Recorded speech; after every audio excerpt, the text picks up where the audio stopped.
एक पोपट असतो, एक मैना असते. एका झाडावर त्यांचं मस्त आयुष्य चालू असतं, मस्त संसार चालू असतो.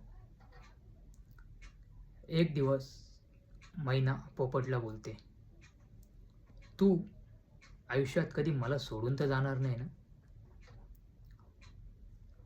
पोपट बोलतो, "नाही." त्याच्यासाठी तो पोपट स्वतःचे पंख छाटून टाकतो आणि बोलतो, "मी नेहमी तुझ्या सोबत राहील. मी कधीच तुला सोडून जाणार नाही." एक दिवस खूप मोठं वादळ येतं आणि त्या पोपटचे पंख छाटलेले असतात. त्याला ते उडता येत नाही.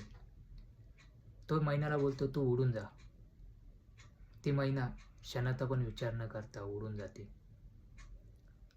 लास्टला ते वादळ शांत होतं.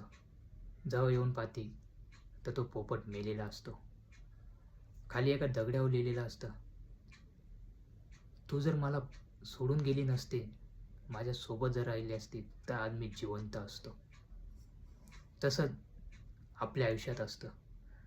कुठेतरी आपलं चांगलं चालू असतं, तर अचानक कोणतरी लोकं येतात आणि आपलं आयुष्य उद्ध्वस्त करायला बघतात.